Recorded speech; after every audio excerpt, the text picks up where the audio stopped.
معنی کے اقسام، اغراض و مقاصد۔ اس سبق میں آپ کو معنی کے اقسام کے بارے میں معلومات حاصل کرنے کا موقع حاصل ہوگا۔ اس حقیقت سے تو آپ واقف ہیں کہ زبان مختلف اجزائے ترکیبی سے تشکیل پاتی ہے، اور ان اجزائے ترکیبی میں لفظ کو ایک خاص اہمیت حاصل ہے۔ لفظ کی اس اہمیت کی بنیادی وجہ معنی سے اس کی وابستگی ہے۔ لفظ اپنے اندر جہان معنی سموئے ہوئے ہے، جنہیں کریدنے سے معنوی تہداری کا اندازہ ہوتا ہے۔ یہی وجہ ہے کہ ہم معنی کے اقسام کی بات کرتے ہیں۔ معنیات کی معنوی تنوع کا مطالعے سے معنوی اقسام کے تمام پہلو واضح ہو جاتے ہیں۔ زیر نظر سبق میں معنی کے اقسام اور اس کے دائرۂ عمل پر سیر حاصل گفتگو کی جائے گی۔ تمہید۔ لسانیات کی بعض اہم شاخوں میں سے ایک معنیات ہے۔ معنیات لسانیات کا ایک نواحی شعبہ ہے۔ معنیات کے نقطۂ نظر سے سلسلہ کلام کو جن اکائیوں میں بانٹا جاتا ہے وہ لفظ ہے، یعنی معنیات لفظ کا مطالعہ پیش کرتا ہے۔ بالفاظ دیگر لفظ کو اکائی ماننا ہی سب سے اہم عملی قدم ہے۔ فرڈیننڈ ڈی سسور نے لسانی علامت کو سگنیفائنٹ اور سگنیفائی میں تقسیم کیا ہے۔ سگنیفائی اور سگنیفائنٹ کے رشتے کے عدم استحکام کی وجہ سے لفظ و معنی کی مندرجہ ذیل صورتیں پیدا ہوتی ہیں۔ مترادفات یعنی سینونیمی، کثیر معنویت یعنی پولیسیمی، اور ہم اسمی یعنی ہومونیمی۔ ترسیل خیال مکمل اور بامعنی ہوتی ہے، یعنی موضوعاتی اور حیاتی سطح پر ترسیل ایسا روپ اختیار کرتی ہے کہ اس میں معنیاتی تہداری و قبو قلمونی کے ساتھ ساتھ اثر پذیری بھی شامل ہو جاتی ہے۔ کسی بھی لسانی اظہار میں معنیاتی تہداری اس وقت تک پیدا نہیں ہوتی جب تک کہ خیال کی ترسیل کے لیے مناسب پیرہن اختیار نہیں کیا جاتا۔ اگر ہم اردو زبان کا بغور مطالعہ کریں تو محسوس ہوتا ہے کہ اردو زبان میں بھی معنیاتی تہداری کی بے شمار مثالیں ملتی ہیں، یعنی اردو زبان میں ایسی مثالیں کثرت سے ملتی ہیں جہاں خبر کو ایک لسانی پیرہن عطا کیا جاتا ہے کہ ایک خیال ملتے جلتے دوسرے کئی خیالات کو جنم دینے کا کام کرتے ہیں، اور اس طرح ایک خیال جس کو مرکزی خیال بھی کہا جا سکتا ہے کہ گرد خیالات کا حالہ بن جاتا ہے۔ لسانی اظہار کا یہ انداز مرکزی خیال کی اہمیت کو واضح کرتا ہے اور خبر کی تفہیم میں اضافہ کرتا ہے۔ مترادفات۔ ظاہراً مترادف وہ الفاظ ہیں جن کے معنی یکساں ہوں، لیکن سچی ہم معنویت نہیں ہو سکتی کیونکہ زبان اس تعیش کو برداشت نہیں کر سکتی۔ اس کے خلاف دو عوامل ہیں: مفہوم کا پھیلاؤ اور دھندلا ہونا، یعنی لفظ کا مفہوم بالکل متعین اور قطعی نہیں ہوتا اگر اس میں ابہام کا دخل ہے، تو دو لفظوں کے معنی کیوں کر ایک دوسرے پر 100% منطبق ہو سکتے ہیں۔ مفہوم کا جذباتی لہجہ۔ لغوی معنی کے علاوہ استعمال میں اکثر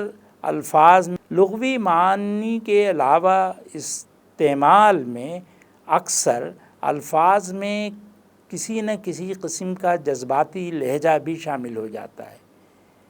انہیں لفظوں کو پوری طرح ہم بامعنی کہہ سکتے ہیں جو عقلی اور جذباتی دونوں اعتبار سے بالکل یکساں ہوں۔ ترادف کے 2 یا 3 درجے قرار دیے جا سکتے ہیں: مکمل یا خالص ہم معنی۔ یہ وہ شکل ہے جہاں 2 لفظوں میں سے کسی ایک کی جگہ دوسرا بے تکلف استعمال کیا جا سکتا ہے۔ یہ اکثر دو قسم کے ہوتے ہیں، دو مختلف زبانوں سے آئے ہوئے، مثلاً ارض اور زمین، اسب اور گھوڑا، اوس اور شبنم۔ ایک لفظ کی دو مختلف ارتقائی شکلیں، مثلاً برکھا اور ورشا۔ زیادہ شدت سے دیکھا جائے تو کوئی نہ کوئی ماحول مل جائے گا جس میں ایک لفظ زیادہ موزوں ہوگا اور دوسرا کم۔ مثلاً ذیل کے جملے دیکھیں، زمین کھودو سونا مل جائے گا، ارض کھودو سونا مل جائے گا۔ گاؤں والے ایک زمانے سے برکھا کا انتظار کر رہے ہیں، گاؤں والے ایک زمانے سے ورشا کا انتظار کر رہے ہیں۔ ان دونوں مثالوں میں مترادف جوڑوں کا پہلا لفظ زیادہ برجستہ ہے، دوسرا کم۔ اس لیے شدت پرستوں نے کہا ہے کہ صرف حریف اصطلاحیں ہی سچی ہم معنی ہوتی ہیں۔ مثلاً ڈاکٹری میں کائسٹیز یا ٹائفٹیز سچ یہ ہے کہ یہ شدت انتہائی ادبی اور علمی نقطہ نظر کی ہے، ورنہ عام طور سے کچھ نہ کچھ الفاظ پوری طرح ہم معنی ہوتے ہیں۔ جزوی یا مصنوعی ہم معنویت۔ ہم معنی الفاظ کی کثیر تعداد ایسی بھی ہوتی ہے جن کی دو قسمیں ہوتی ہیں۔ یہ کچھ سیاقوں میں قابل تبادل ہوتی ہیں، دوسروں میں نہیں۔ مثلاً محبت، پیار، عشق، گھر، مکان۔ محبت اور پیار کا فرق دیکھیے۔ محبت نے ظلمت سے کاڑھا ہے نور، نہ ہوتی محبت نہ ہوتا ظہور۔ یہاں ہم شعر کی نثر کر کے محبت کی جگہ پیار کہیں تو مناسب نہیں معلوم ہوتا، کیونکہ محبت میں جو فلسفیانہ اظہار پوشیدہ ہے وہ پیار کے ہلکے پھلکے لفظ میں نہیں۔ اور مثنوی زہر عشق کا یہ مصرع دیکھیے، اب وصیت کریں کہ پیار کریں، یہاں پیار کی جگہ محبت نہیں لا سکتے۔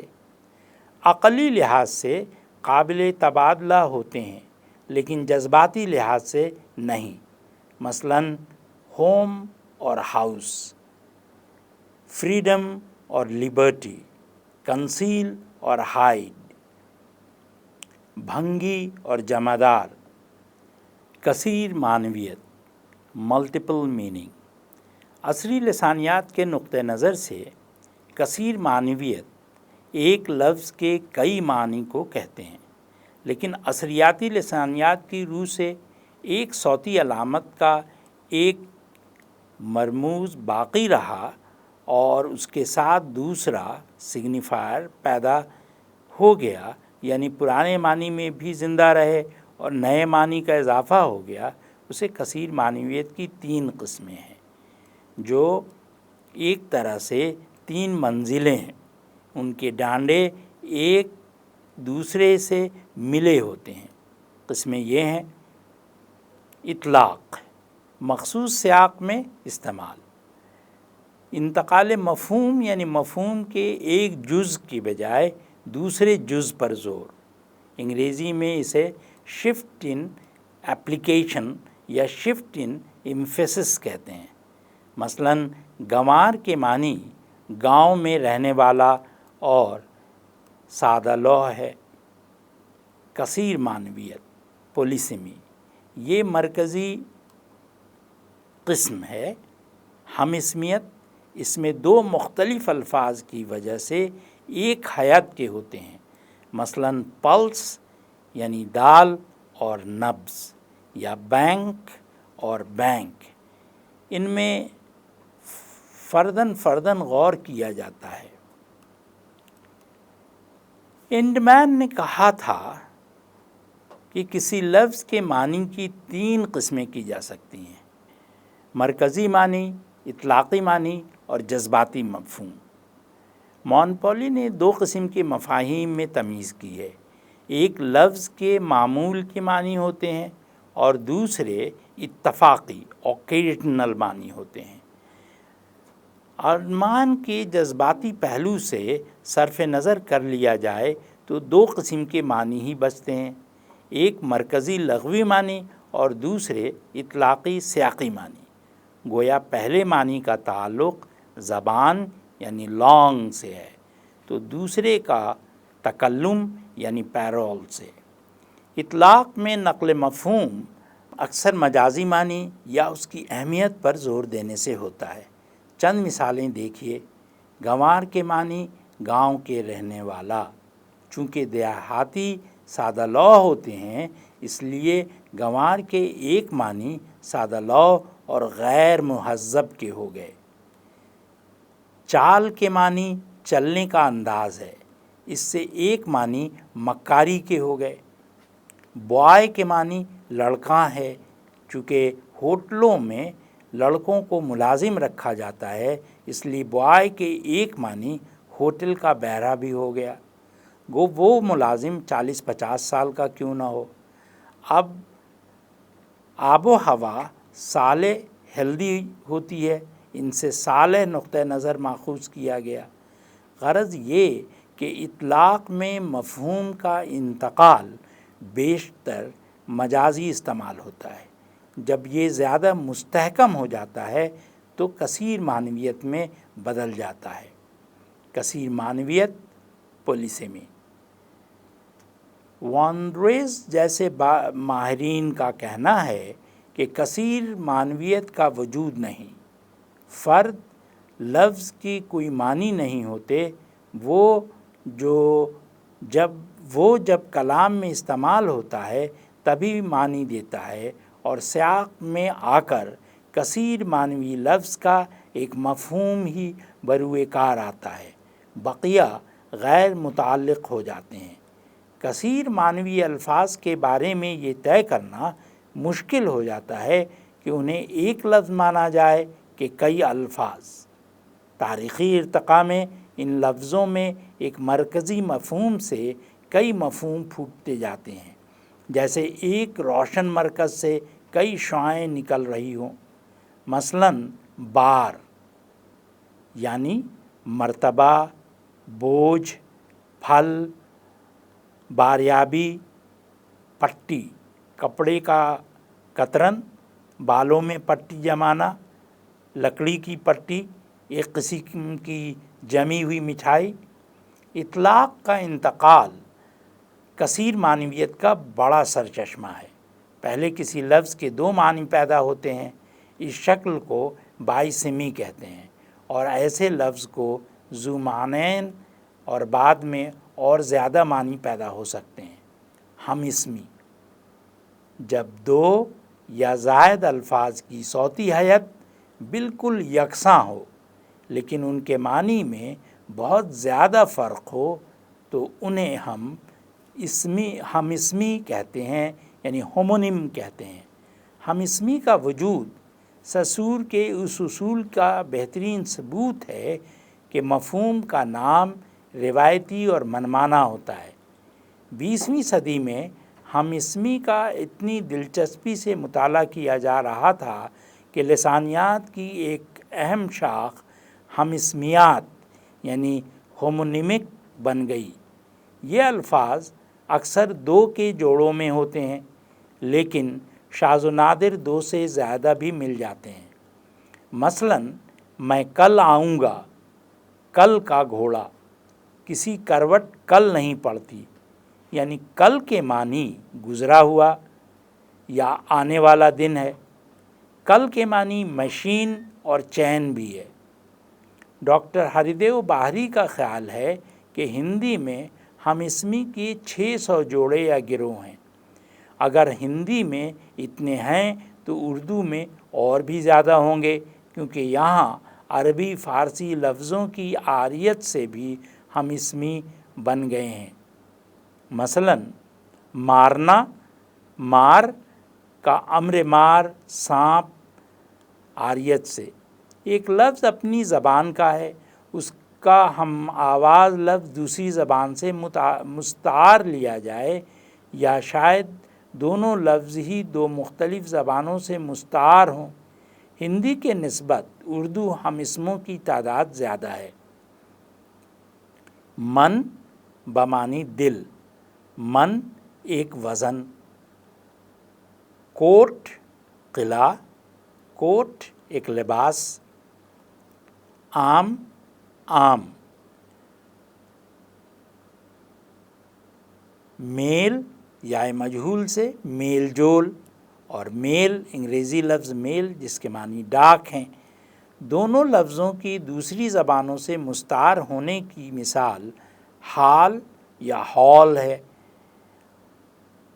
بال یا پنکھ ہے، بال جبرائیل، بال بمعنی بال یا بال ڈانس یا گیند یا سر کا بال۔